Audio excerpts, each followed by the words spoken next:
Hello, Tommy. I kept my promise. I'm here. I kept my promise. I'm here. I hope you understand. I'm trying to help you while you're here. Trying to help you. If you'd like to say anything. The room is yours. The room is yours.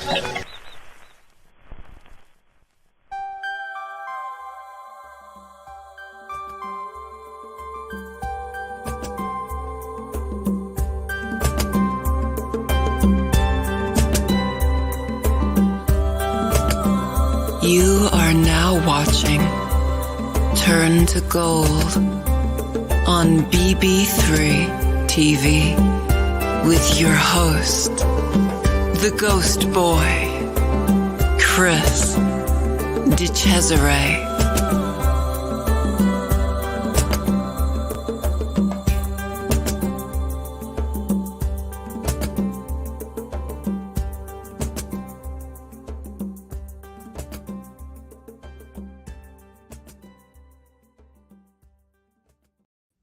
Hello, everybody. Welcome to Turn to Gold. This is season 1, episode 36. I'm not a math person, but it seems like a lot of shows. Although it didn't seem like it while we're doing them. Sometimes when you really enjoy something, the time goes so fast that you don't realize how long you're doing something. You're not clock watching, and that was the case with this show for me. You know, I've really had a great time doing this, and I want to talk a little bit about how this came about and why I did this show and what inspired me, and about some of the guests we've had on here in the last 10 months. This is going to be my last show, and I'm not leaving because I'm sad or angry or bothered. I'm leaving because I have a very exciting opportunity coming up in my future, and I want to prepare for that.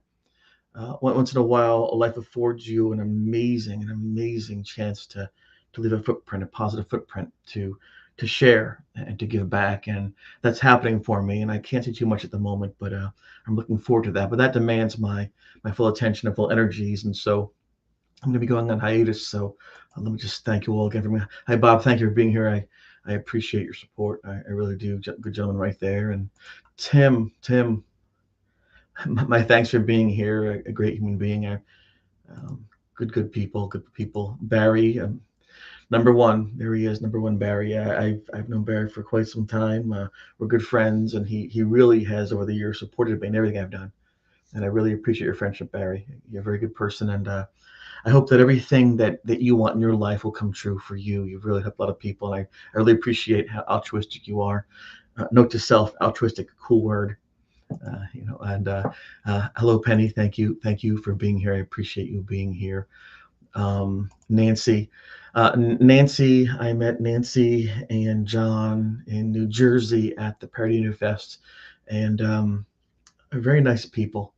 I've been very fortunate in my life to have come across and crossed paths with some high quality people. Many of them have guested on my show. Many of them have worked with me on projects like books and movies and TV shows, and Nancy and John are just really wonderful people. I had dinner with them out in Gettysburg, and I think I laughed nonstop for about a half an hour, just good times. I really appreciate you, Nancy and John, and this is my man out west on the West Coast, Francois. Thank you for heading out east. Thank you for chauffeuring me around when I couldn't do that myself. Thank you for this cool bracelet you made. I like the colors on these things. I really appreciate your kind spirit and your ability to absorb good ideas and share them with others. So, and those thanks to the photography. Very good person. I've been very fortunate. And Dominic Santasario, Dom, I met about a year and a half ago at an event. I believe it was also Gettysburg a while back, and we had a conversation. And in that conversation, we agreed to talk in the future. This past January, I got to go on a show that he and Tom Nally host, Live with Dom and Tom, and Dom and Tom's World, I guess. And it was really nice to speak with them. And they're good people. They give up their time. They fundraise, they go to cemeteries and help to clean those cemetery stones off, which is a very hard job. They try to preserve historic sites. So Dom and Tom are the reason why I did this show. I'm not really one to promote myself or put my face on the screen a lot. I leave it to others.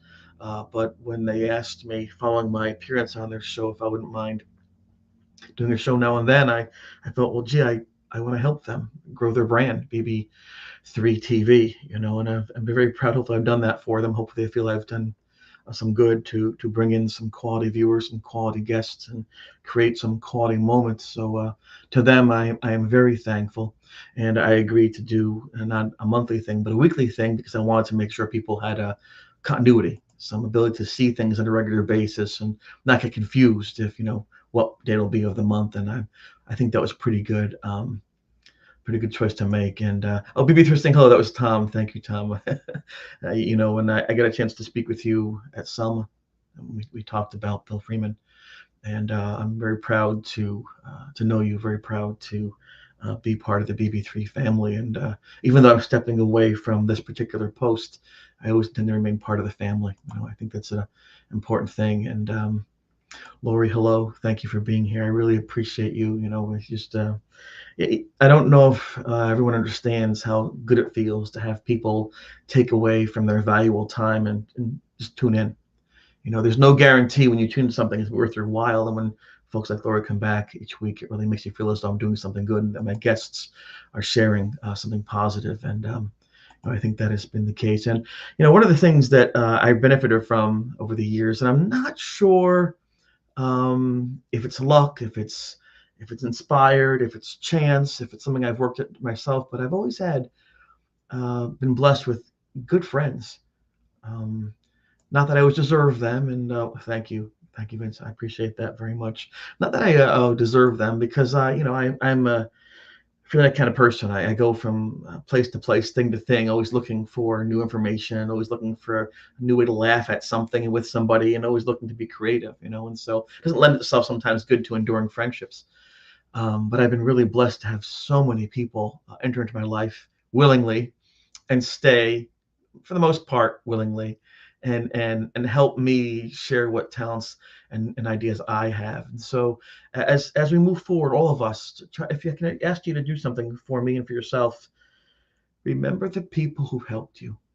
It's very easy to remember the people cut off in the parking lot, the person who made your job a living hell, the person who embarrassed you in gym class. But there are people every day who very quietly support you and speak kindly of you and buy you a meal or help you when your car breaks down or give you some money for rent when you're down your luck or calls on the phone to say, how are you doing? Or post on your Facebook page saying, I believe in you. And those are the kind of things that help us to overcome the rifts in society between religions and different political parties and different denominations of religion and faith and all the things that sometimes divide us. And I think when you look at the websites, the news, you'll see a lot of it's out there, and we can complain all we want. We can complain and we have points, but the bottom line is we have a choice to dwell in that anger and dwell in that division or not. And every morning I think about my granddaughter who's down in Florida. She was 4 years old. Her name is Sylvie. I'll never forget the time that she was so excited to see the moon. She looked up and there was the moon. And her eyes got big and her mouth opened up. She, moon! And she was so happy it was real, not just in a book. And every night that moon's out there, sometimes behind clouds, sometimes partially obscured, but it shines. And that same moon has looked down upon this planet for eons and eons. It's the moon that Cleopatra looked up and saw. It's the moon that Jonas Salk looked at trying to find this cure. And it's the moon that we looked at as children saying, wow, I wonder if it's made of cheese. Is there a face there?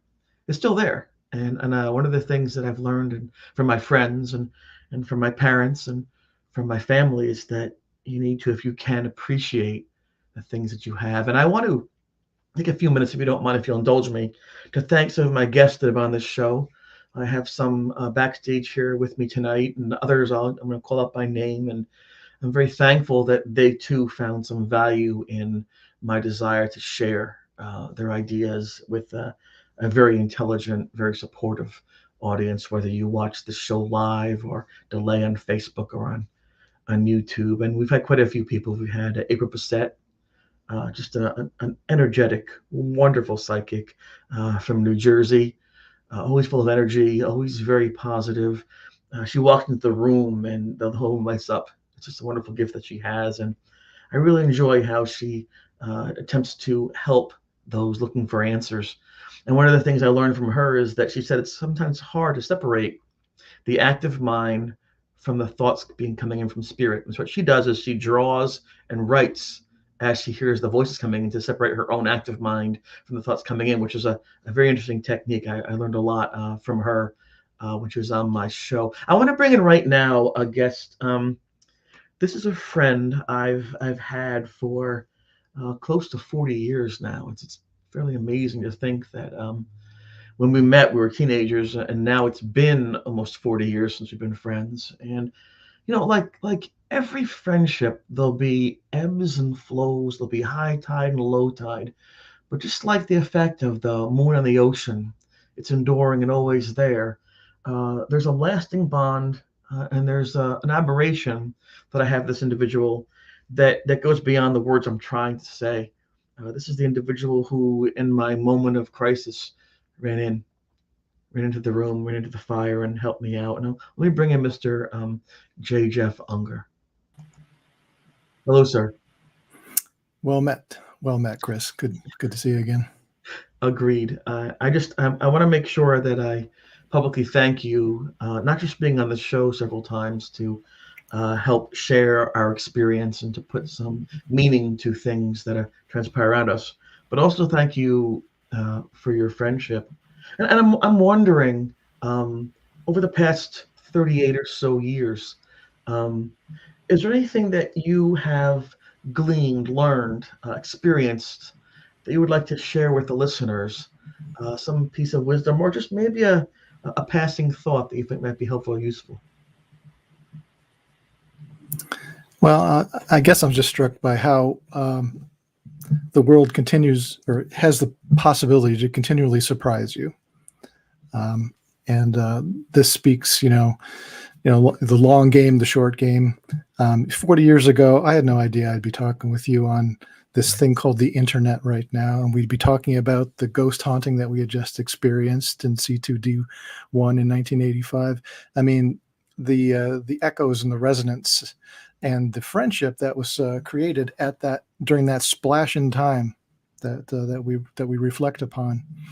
The reverberations are just incredible. And as it plays out, as things come full circle, as it continues to, as the story continues to be told, I applaud your efforts in this. I applaud the opportunities that have come your way, our way. I look forward to the continued adventure. Yeah, and I appreciate that. As you say, it's hard to understand how these things all transpired.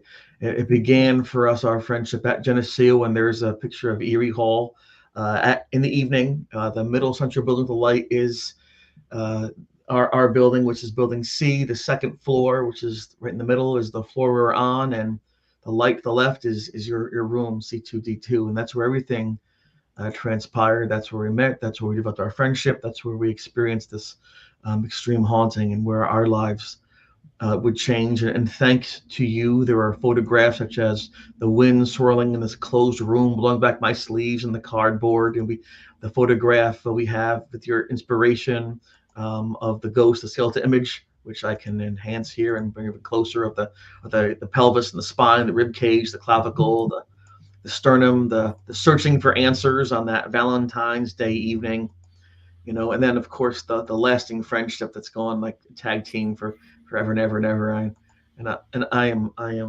I'm so grateful. And one of the things that's been nice about this show is that I've had on people like Don Molnar, who's surgeon of the emergency room, talking about what he experienced when people have near-death occurrences or activities. Melissa Payon-Soma, who was a karate champion, right, and who then opened up her own store, Lights Up Curiosity Shop. We've had in here Michael J. Warden, right, an author. Carl Johnson last week, who knew the Warrens very well and has been researching the paranormal for 40 some odd years. And I'm wondering, going over some of those names, how does it feel now to have been on the Sci-Fi School Spirits show, having you appeared in Please Talk With Me, the film, having been part of books written about this experience, and now being part of this spectacular opportunity in 2023?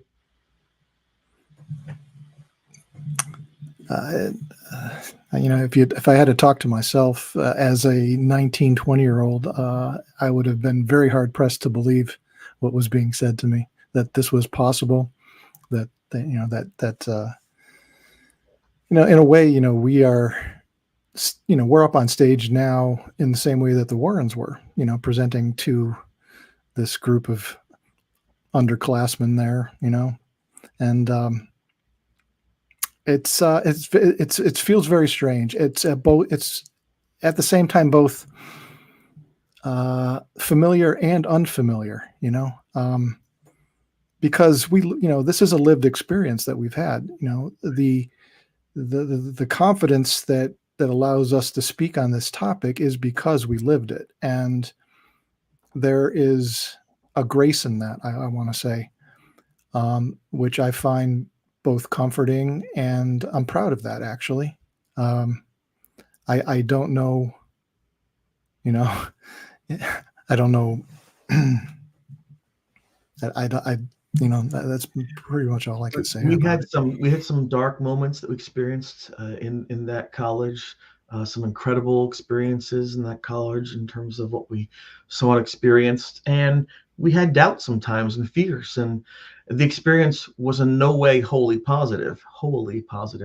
But would you say now, after all of these years, looking back, was it in your eyes something that is positive, or is it something that's still that you could wish you just dream away? If based on the results at this juncture, I would say that this has been positive, and it's principally due to the friendships and the people that have come into my life as a result of it. And so, like your show here, it's about the community that you call out to, that you embrace, that that reaches back towards you, and that's important, and I think that's really what makes this worthwhile, and that's what makes it positive for me. That the feedback, the support, and the lasting, enduring friendships really have been just outstanding, and I can't thank it. I can't thank it the experience enough for having brought me to this point with all these great people. I feel your words, and we have with us right now Taryn Kerper, who is the third leg of the BB3 stool. Welcome, Taryn. And the third person in our discussion, once the haunting ended, was a gentleman named Alan Lewis, who provided us the first external reaction to what we were experiencing. And I believe it was you who introduced him to the topic. Is that correct? Yeah, that's right. Yep. And go ahead. Yeah, I shared the ghost photo and my journal notes. I remember we were at a Perkins, I think, when I shared it for the first time with this group of friends from high school, and Alan was one of those friends, and I know he had an interest in this, and it just he could tell something was going on, and he just wanted to be a part of it. I wanted to see what else was going on. Well, let's find out how he felt that evening and bring him in, ladies and Mr. Alan Lewis. Hello, sir. Good evening. Thank you for being here. Thank you for having me. So if you don't mind, and this is something I'm sure you've thought of over the years, because once in a while something that you experience affects you in a very meaningful way. And I asked a similar question to Jeff, and I'm going to pose it to you because you've been involved in our journey now for 36, 37 years, which is a mighty long time, and you've added a lot to this experience. For you, in spite of the fact that life has challenges for all of us, and we can't stop the war in Ukraine, and for some reason COVID is still lingering in some places, the experience that you had, did it give you a different lens to look at the world with, or was it something just you kind of looked at and then put aside? I certainly believe it gives a crucial element to my perspective, because let's face it, there are so many of us that get stuck in a purely material view of the world. We interact with the world in a physical way, and we see each other's face, and we see the face of other people, and so much of our existence takes place on this surface level, um, and it's such a trap for us to get caught stuck in the surface and not always find the element that's underneath. But it's the underneath, the depths to reality, the depths to ourselves, the depths to what we can be to each other, that makes life really what it can be. And without that depth, it's just a hard road to take, and um, to see in reality the possibilities, what can be and what might be, rather than just what we can definitely know, is, I think, a challenge for all of us. And human experience is best lived trying to see what else is there. And I think it's a tremendous thing that one of the things you've done on this show is brought in ideas and people with very different perspectives and some really just incredible experiences. And you've given them a safe forum to present it, because that's not always something you get in real life.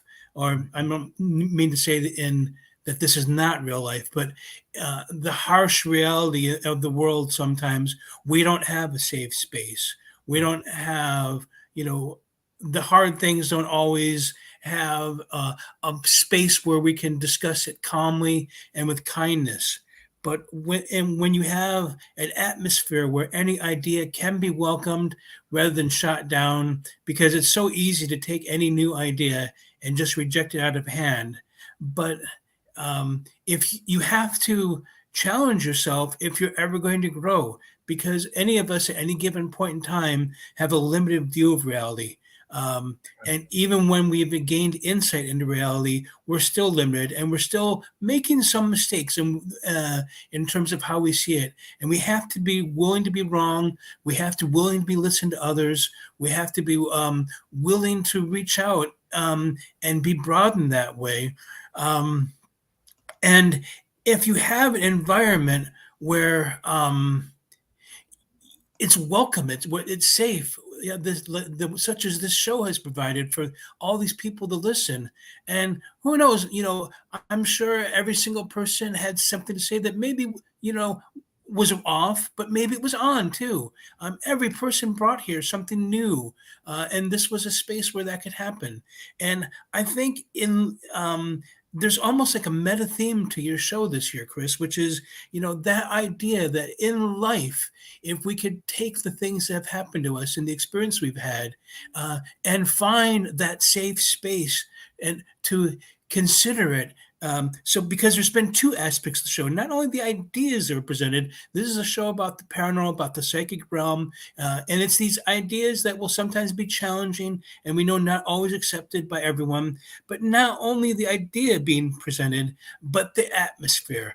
Everyone was treated with kindness. Everyone was complimented for what they had to bring. Anyone who knows you and has met you knows that's the genuine Chris. But you don't have to be that way, and I'm sure we could find days when you didn't feel that way, but you elevated yourself. You brought the best of yourself to the show, and that's what you do when you're out there speaking in the world, trying to bring yourself best self out there and hoping that people's best selves will come back. And that, I think, is the larger lesson for all of us, to try to get to our best selves as often as we can. And I think the show has been a real shining example of the kinds of warm exchange of ideas, not just the ideas being exchanged, but there's a warm exchange, and the positivity is emphasized, and you need not only to grow, you need not only sustenance, but you need the warmth as well. Any plant needs the sun to grow, to warm, and What he said. that's my statement, I guess. Well, I appreciate that. And while you were speaking, you mentioned the word listen a few times. And I think it's important that people do try to listen, and I mean, we sometimes are surrounded by songs and sounds, and and noise and commotion and traffic and cell phone beeps, all these things. Sometimes we lose ourselves, or we can't listen them properly, and listening is a skill that really involves an active mind. Sometimes it's easy to listen, sometimes it's harder to listen. And my next guest makes it very easy to listen. Her voice is amazing. She has an album coming out next year with the iconic 80s rock group Modern English. Amazing album. She won awards as a director of Please Talk With Me. She's worked on PC mods. She's just an amazing person, part Da Vinci, part Sarah McLaughlin. And I want to bring on my great friend Mara Katria. Hello, hello.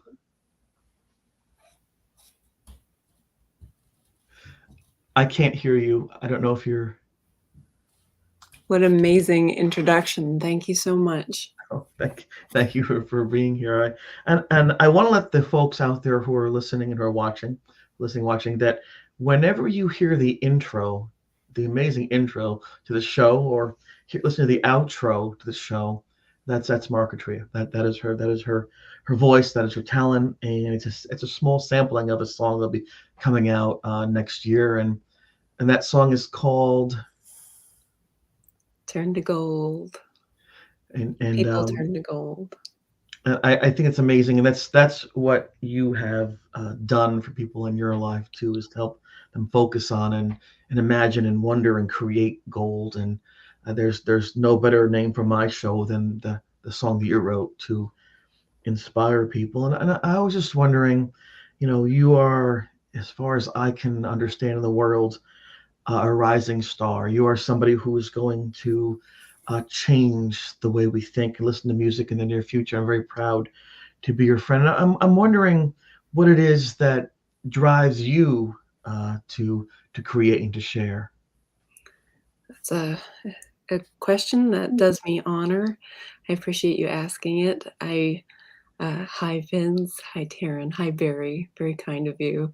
Love you all. I think it's a great question to ask on a night like tonight, because your show, Turn to Gold, I think that part of what it does is it explores the gold nuggets, the diamonds in the rough, the ways that we hope to be even more, to be better. And I get inspired by watching those unsung heroes, is one of the ways I might phrase it, where you have people who are doing great work. They're not always recognized for the breadth of their accomplishment.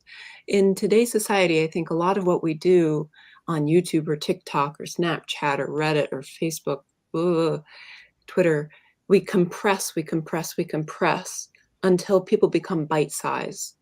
They're no longer the full version of themselves. So when somebody becomes famous or viral or something like that, it doesn't really explore their whole oeuvre, in a sense. And then you also have people who don't get any recognition at all for the things that they do, because they're just being kind people trying to give, to support, to create a sanctuary in this beautiful but sometimes truly brutal existence.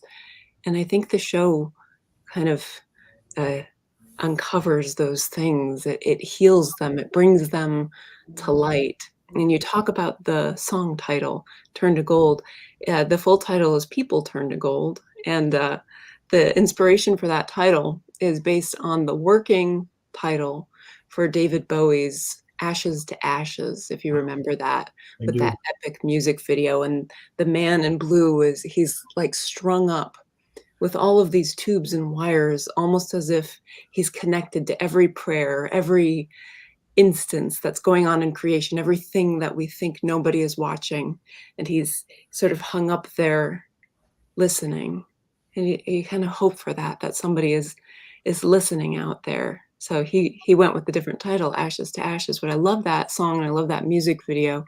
And working with Modern English, they're huge fans of David Bowie. So that was an inspiration for the title. And I thought maybe for the show, I could read a little bit of the lyrics that people will hear later on. That way, the people focused now will get a little sneak peek before things go global, because I think it really suits what amazing things you've you've done, Chris, and continue to do. This is a goodbye, but it's also a huge beginning. I'm so excited for you in this year ahead, this bright future. Would you mind? Would that be I would love it. untoward? I would love it. All right.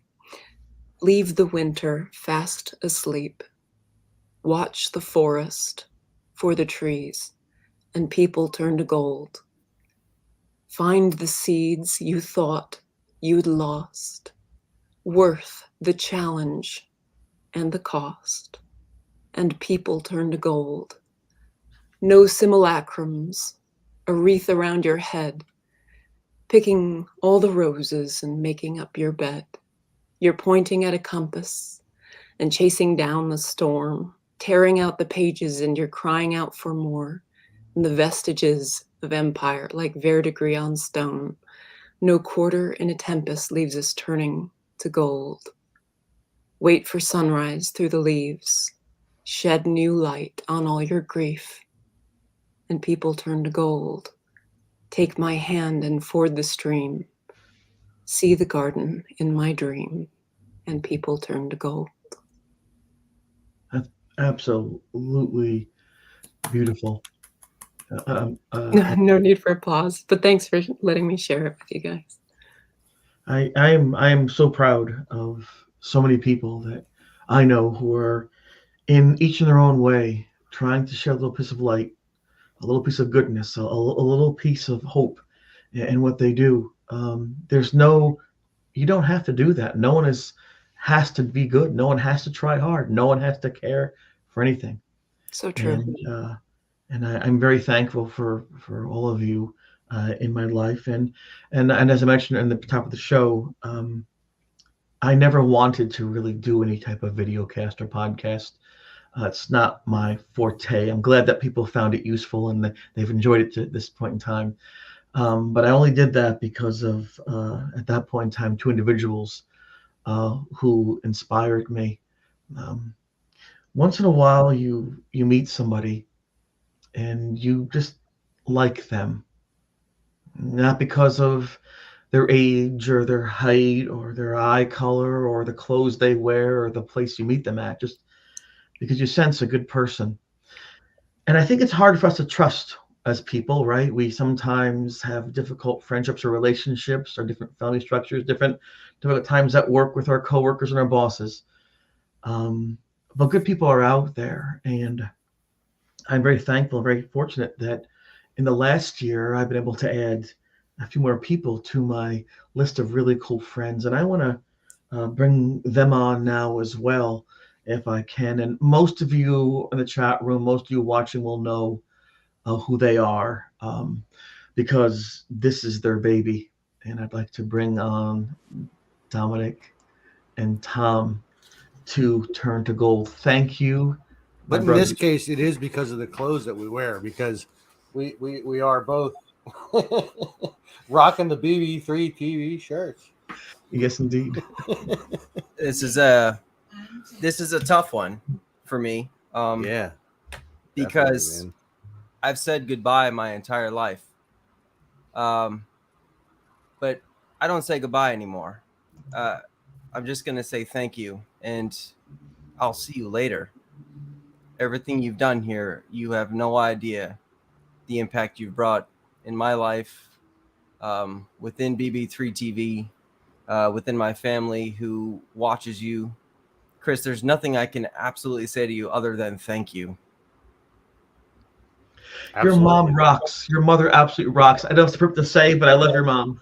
Damn, he said your mom. Yeah. Mom of two books. Now, Chris, man, listen, anything you need from BB3, we have you. No matter what, we'll always be here for you. You will always be BB3 TV family. Yep. Your editor status, as I mentioned in the messages between us, your editor status is eternal. So anytime like you just happen to just get like a little hey, I want to go live, do it. You're free to do that with us. Always. Will my retina scan still work? Always. cool because I like the retina scan part. That's the favorite part of that. And and am I still invited to a barbecue down there, Dom? Anytime, my friend. My plans are to move up north, closer to all of you guys, so we could do things together. But that's and in time. I will continue to see you at Selma. Yes. Like every yes. time you come there, like I plan on trying to get to as many events there as I can, despite how frustrating the parking situation is when they have an event there. Yes. Well, it's kind of like being a parent or a grandparent. Sometimes it takes work, or sometimes Yeah. being in a relationship, it takes work. But those moments of work yield moments of value. And so I've always gone to that location, despite I'm parking 6 miles away, and I drive down the sidewalk. I just like to be there. It's good people, it's good family. And I wonder if either one of you would mind talking a bit about how BB3 TV started and what your dream for this station is. Well, if Tom, if you don't mind, if I may start, actually, you kind of hit it right on the head earlier. Always go back to the people who helped you. In reality, BB3 started because of, I remember all the no's. I was going to actually write this in the comments. I remember all the no's coming up in entertainment. And I'm like, in my mind, how can you actually do this to somebody, somebody with talent? Selfishness in the world truly exists. Entertainment is a cutthroat industry. I wanted to create BB3 TV to give opportunity to everybody. Strong players, people who wanted to go further, turn to gold, if you may. Strive for their dreams, because I'm not one to ever let dreams die. It's just one of those factors in my heart, and that's why Tom and I even created a couple other companies more, just to keep this going. What BB3 can't do, maybe something else can. That's the heartbeat of BB3 TV, is the dreams of the ones who actually want to succeed and make something and help put their hand down to bring someone up on top of the mountain with them. Don't let them fall. It's nice to hear positive words. Tom, your take? Well, when we first started BB3 TV, we had no idea where it would go, how, like, what direction it would lead, and obviously it has led in the more so in the paranormal direction in the last year and a half that we've been doing this. And I mean, we pride ourselves on being a variety network, and it's just that we've had a draw of the paranormal, and we love everybody that has become a part of BB3 TV, especially you, Chris. I mean, like, because you are like only BB3 TV. Right. Like You are our first that just stayed true to BB3. Right. You don't broadcast to your own page, your own YouTube, your own, like, whatever. And it's great that everybody does that, because like it's getting the word out, because people do mention BB3 TV in their feeds, and it gets the word out about BB3. But I mean, this whole time that you've been on, like, even since the first broadcast that you did on here, I was so taken back by the fact that you actually did it, because I know you were approached by other people to do this, and that you actually came, like agreed to come to us, like, was a very humbling experience. Yeah, it was one of the truest natures too, Tom, to add to that, because even just seeing you in person, when I met you the first time, the second time, and actually get to sit on one of your talk-ins where at the last Gettysburg Bash. We weren't drinking in the background. Yeah, we swear to God. Yeah. No, I wouldn't allow it. No, we weren't. Little sneak here and there, but I mean, you are absolutely professional to the core. And when you speak to people, you engage in them, and you make sure that their questions are answered. You make them feel at home in that situation. Yeah. That's why everything about you worked with BB3 TV, because you literally are technically a heartbeat of this. You became the engagement of many of these nights. A Wednesday night here. Barry Martz alone said how much he appreciates you every night. I mean, you become people's Wednesday nights. That's what this is all about. Making everybody feel like we have something to do. We're a family. You engage in the audience. You make them feel they're a part of this. That's the point. There is no selfishness within your heart, which is what makes me really like you, brother. Thanks. Well, I had help. We had Ron Iacovetti on here, John Ruggiero, Chris Therian. We had Stephen Pambari, right? We had on here Sam Baltrusis, Cookie Stringfellow we had on here, Daniel Class, Kenny Irish was a guest on here, John and Debbie Covey were on the show. There's so many, Jennifer Kennedy, Rich Michella, Ernie Atwell. I mean, the guest I had helped me create that environment of learning. And one thing you said, Don, was about when people say no. A lot of times in life, people will say no, and sometimes they'll say no at the most inconvenient moments. When I had the opportunity to watch the casting for Please Talk With Me, which was the film about my experience that came out back in 2011, I was able to watch some of the auditioning process. And you knew every actor got up that morning saying, this is it. This is my chance. This is the chance for me to, do something, prove my parents wrong, and to make that investment in that school work, and to, miss the day of work and I get paid for this opportunity. And for every 35 people shows up for that role, one gets it. Mm-hmm. And the one that gets it gets to have that experience, gets to put that on their resume, gets to have a piece of art to show, to represent, to share. The other 35, 34 people, they get to go home and do their laundry and prepare for a day at work and feed the cat and go on. And one of the things that I remember about that is Mara, who was heading up the auditioning process, always told everybody, thank you for showing up. Thank you for being here. Thank you for caring. And sometimes words like that are very important to hear, and we just don't hear them. Most of our relationships end up with bad words. Yeah. Most of them don't work out. Our first date or second. I mean, we very rarely will end up with the first person we date. Most of our jobs will not end up with any sense of permanency. We'll go from a job to a job to a job. And so we're constantly looking for, I think, some kind of comfort, some kind of answer, some kind of yes in our lives. And the people on this screen with me have all in some way said to me, and then thus to the viewers, listeners, yes. And I think that's a very beautiful thing. And I wonder if I could go back to Jeff for a second. You were in that room. You were there when that thing was attacking people. You were there when the priest came in to bless the room. You were there when Ed and Lorraine Warren were talking on the stage. You were there when the reporters came. All these things. Did you think at any point in time we'd be saying yes to sharing that experience? No, sir. No. This caught me completely by surprise. It's like I've been saying, it's amazing that it's come this far, but no, I had no clue. I knew it was something extraordinary, but there was no roadmap. There was no precedent for what we were encountering, and so extrapolating from there where it would go from there was impossible. But man, oh man, here we are.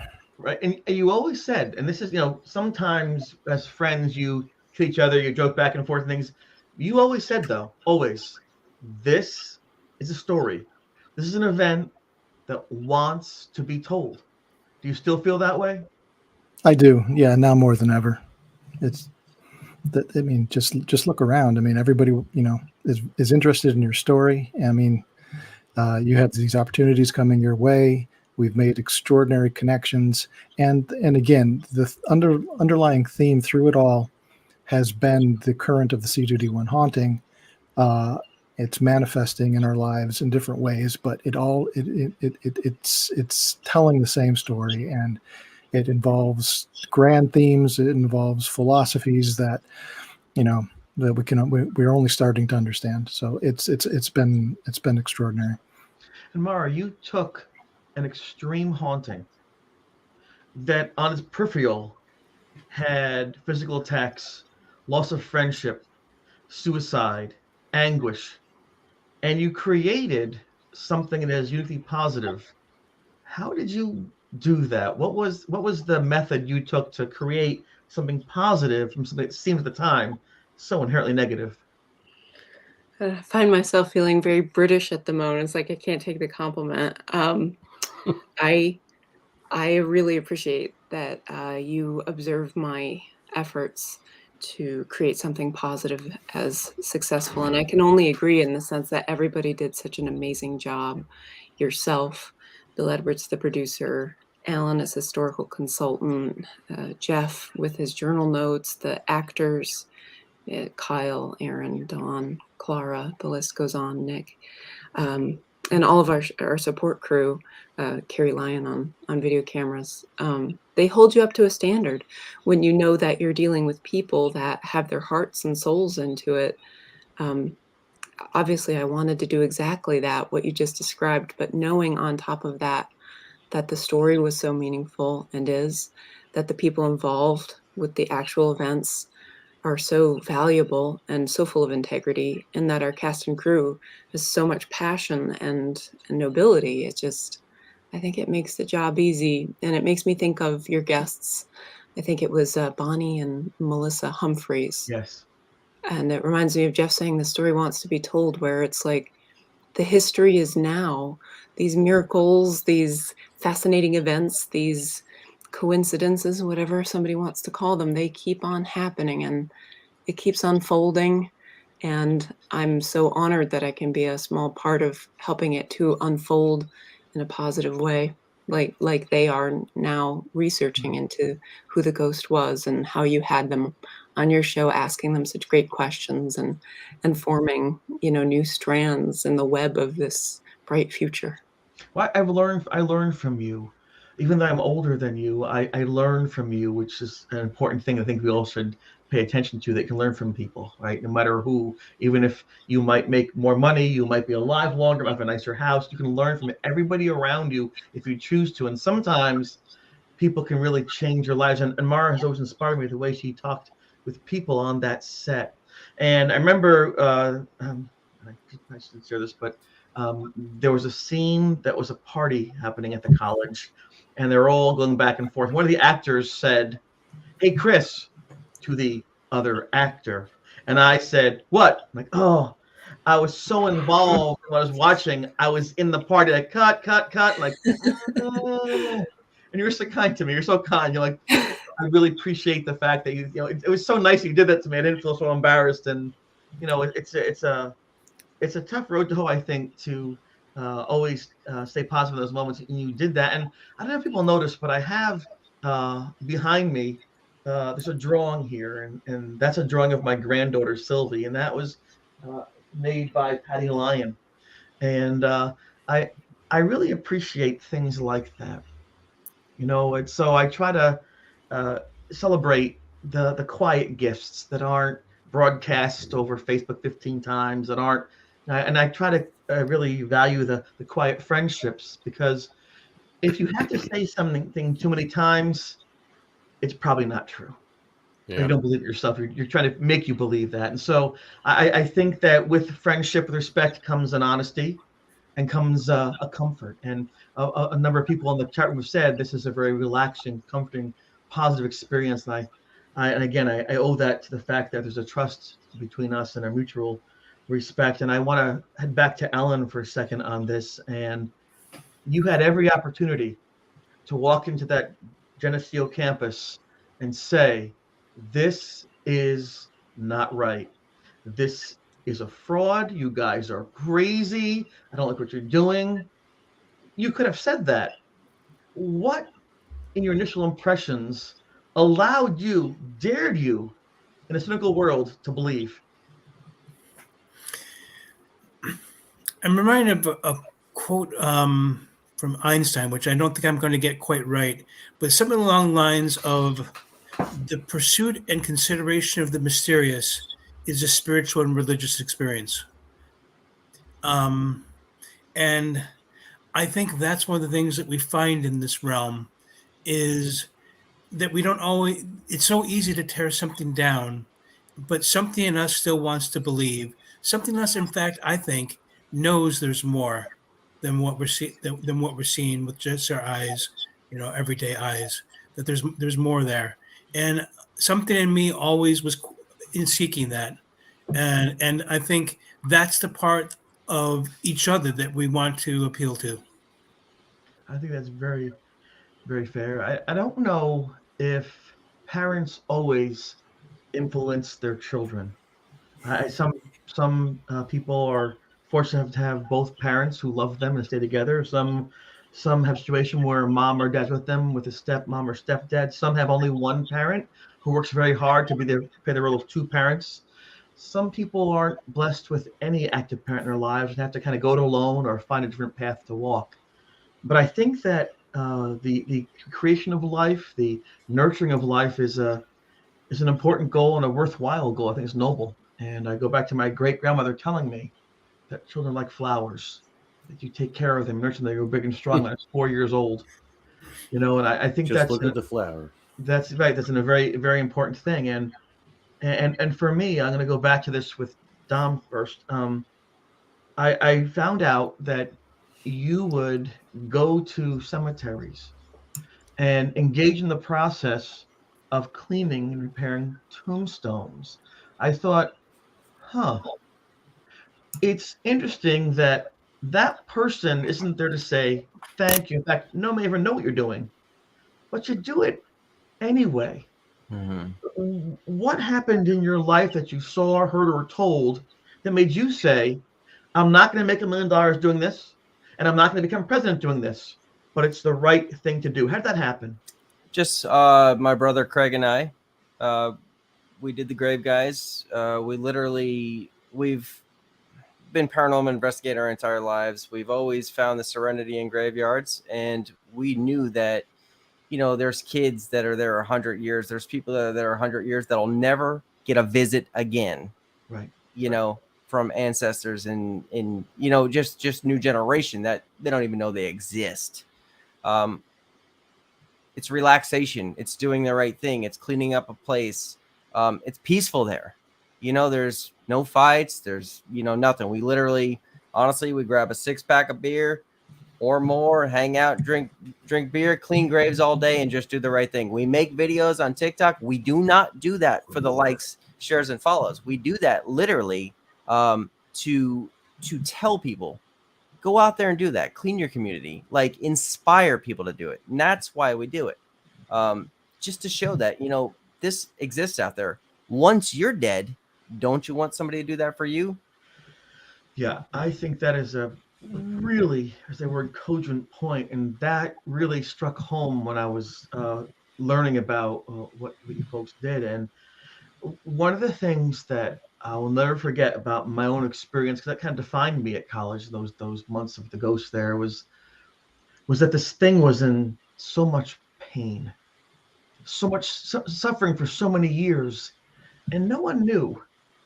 No one cared to know. No one thought to know. I'm going to hit my meal. I'm going to watch the ball game. I'm going to call my friends. And it's so easy for us to get caught up. And it's natural. In our own lives, we forget we're part of this network, a physical network, an energy network. All these things we're part of as human beings. We don't belong in boxes out of boxes out of boxes. We are these natural creatures. And I know from my own experience that when people are on their deathbed, they want to hold someone's hand. In their last moments, they're a little afraid.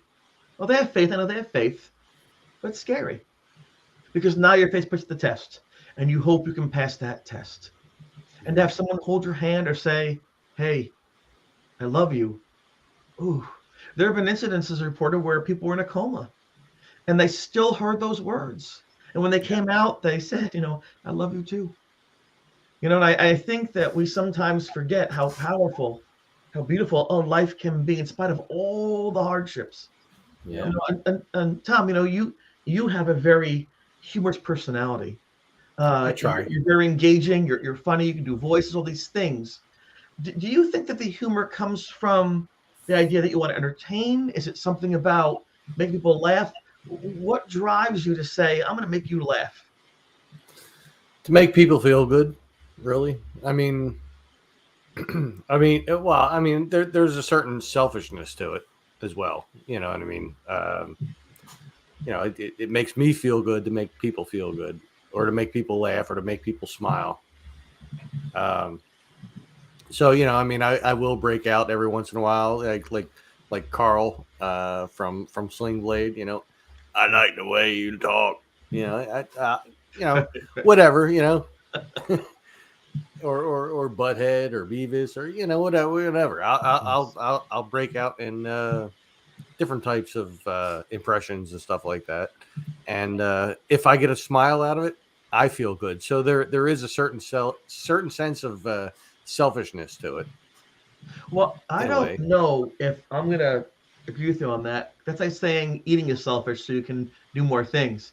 I think that the soul, the mind, the body have to be fed so you can do more things. So if you consider eating or sleeping selfish, I agree with you. If not, then no, because I think that feeling good about yourself helps you do more things, achieve more things. I say go for it. And if you look at the paranormal field, you're gonna see two things: people looking for answers, people looking for attention.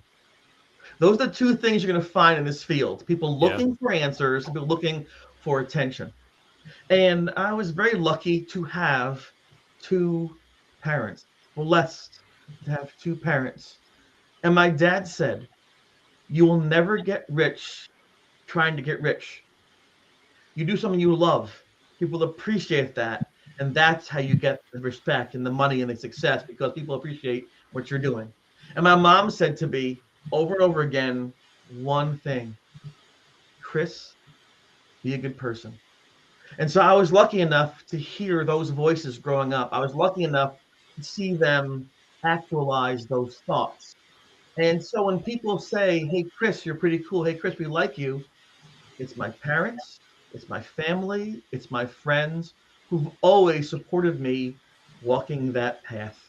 Without the people on this screen, I'm not who people think I should be. And I think it's important as we go through our lives to say thank you to people. And I want to say thank you to each and every person, not just in this room, but in the chat, people who are watching right now, and people who are watching in the future. Please appreciate what you have, because everything is temporary. Every single thing.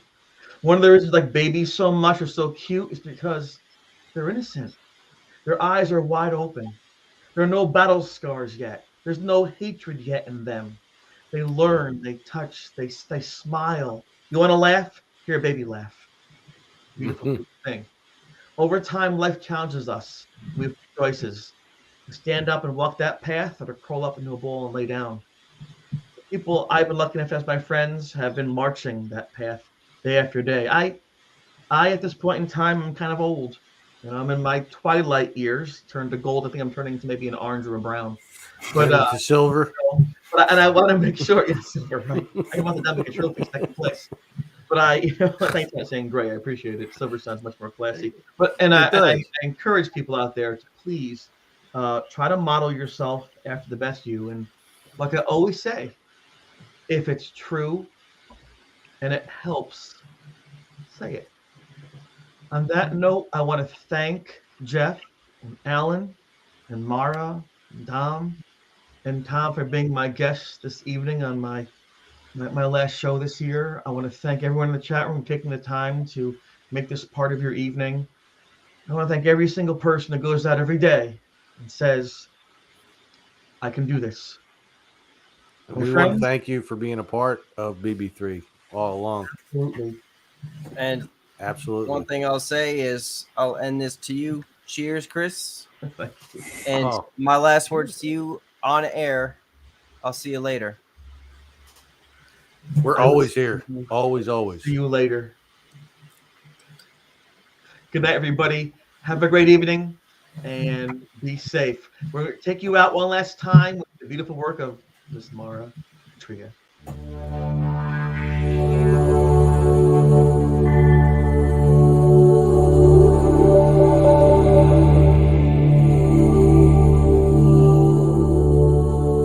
This has been Turn to Gold on BB3 TV.